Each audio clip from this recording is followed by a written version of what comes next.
Freedom physically refined rice bran oil cholesterol ని శుభ్రం చేసేందుకు ప్రతిరోజు వాడండి ఫ్రీడమ్ రైస్ బ్రాన్ ఆయిల్. ఈ వేదిక పైన శ్రీ కామినేని శ్రీనివాస్ గారు భారతీయ జనతా పార్టీ కమలం గుర్తు మీద పోటీ చేస్తున్నారు.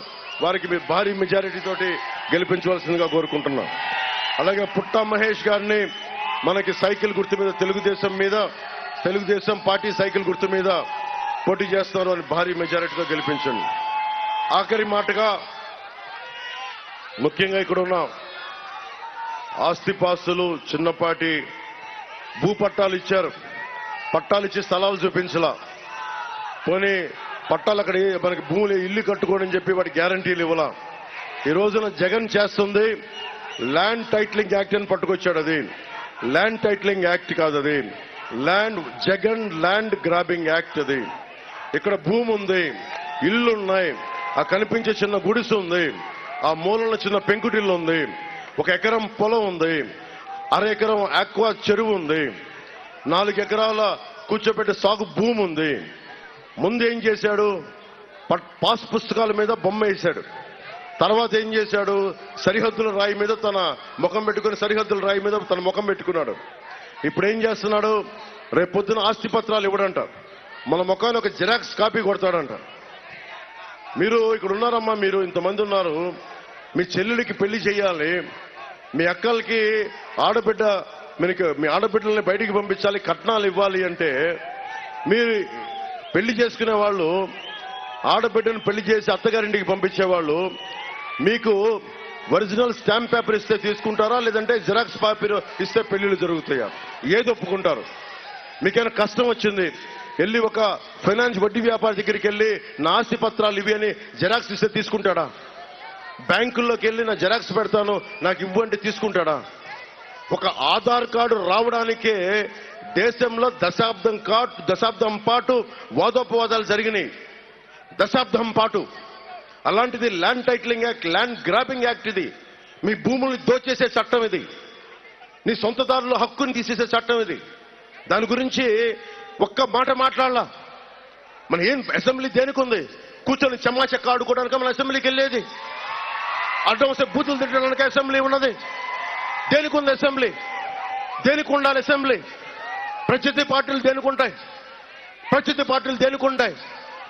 పార్టీలు ఉన్నది ఒక చట్టం తీసుకొస్తున్నప్పుడు చట్టంలో తాలూకు లోపాలు, నష్టాలు, లాభాలు చర్చించడానికి. 30కి తక్కువగా ఉన్న టీడీపీని నువ్వు మాట్లాడితే వాళ్ళ ఇంట్లో ఆడవాళ్ళని తిట్టి అసెంబ్లీ నుంచి బయటికి పంపించేశాం. చర్చలు లేవు, వాదోపవాదాలు లేవు. ఎలా చేస్తాం? ప్రధానమంత్రి గారు కూడా ఫార్మర్స్ యాక్ట్ పట్టుకొస్తే, రైతు చట్టం పట్టుకొస్తే మంచి చట్టం అది. ఎక్కడున్నా సరే దేశంలో ఏ మూల రైతు ఉన్నా ఆ రైతు తన సంపదను ఎక్కడికైనా అమ్ముకోగలిగే చట్టం అది. కొంతమంది రైతాంగానికి నచ్చలా, అందరూ వచ్చి రోడ్ల మీద ప్రొటెస్ట్ చేశారు. మోడీ గారు లాంటి బలమైన నాయకులే చట్టాన్ని వెనక్కి తీసుకున్నారు. వీళ్ళు మాట్లాడితే భారతీయ జనతా పార్టీ కేంద్రం పంపింది, వాళ్ళ చట్టాన్ని అమలు చేస్తున్నాం అన్నాడు. ఇక్కడున్న ఎమ్మెల్యేకి, వైసీపీ నాయకులకి, వైసీపీ పార్టీకి అడుగుతున్నాం, అది కేంద్రం ముసాయిదా పరిశీలించమనే పంపుతుంది, అమలు చేయమని పంపలా. దీంట్లో కష్టాలేంటి నష్టాలేంటి ఒకసారి ఆలోచించండి అంటే కూర్చోబెట్టి ముందుగా మీరు చెప్పండి. 50 ఎకరాలు వాళ్ళ ఎమ్మెల్యే కొడుకు దోచేశాడు. ఒరిజినల్ పత్రాలు పెట్టుకొని 50 ఎకరాలు దోచేశాడు, భయపెట్టి బద్దలు కొట్టేస్తామని. రేపు పొద్దున వాళ్ళ వచ్చి మీ ఆస్తి మాకు కావాలి అంటే ఏం కూర్చోరు? మనం అంటే వెళ్ళంటే మన ఆస్తి అంట, వెళ్ళి కొత్త చట్టం ప్రకారం మన దగ్గర ఉన్నటువంటి ఆస్తి గవర్నమెంట్ రెవెన్యూ ఆఫీసులో ఉంటుందంట. రెవెన్యూ ఆఫీసులో కూడా ఎంఆర్ఓ, దాని గురించి పై అధికారం వాడి దగ్గర ఉంటుందంట. ఆ వ్యక్తి దగ్గర ఉంటే మనం వెళ్ళి ఆ ఆస్తి నాదని ప్రూవ్ చేసుకోవాలంట 90 రోజుల్లో. మళ్ళీ నాదని ప్రూవ్ చేసుకోకపోతే ఎవడో పట్టుకెళ్ళిపోతాడు. ఇక్కడ ఉండే స్థానిక ఎమ్మెల్యే, దోలెక్కిన ఎమ్మెల్యే లాంటి ఎలా పట్టుకెళ్ళిపోతాడు. కోర్టులకు వెళ్ళడానికి లేదు, పోలీస్ స్టేషన్కి వెళ్తే కోర్టు రిజిస్టర్ చేసుకోవాలంట. పోలీస్ స్టేషన్కి వెళ్ళడానికి లేదు, కోర్టులకు వెళ్ళడానికి లేదు, కోర్టుకు వెళ్తే హైకోర్టుకి వెళ్ళాలంట. అరే 2 ఎకరాలు ఉన్న భూమి, ఎకరం ఉన్న భూమి, ఒక 100 గజాలున్న ఒక ఇల్లు ఓనరు హైకోర్టుకి వెళ్తాడు. మనకి కర్నూలులోనో లేదంటే అమరావతిలోనో హైకోర్టుకి వెళ్ళగలడా?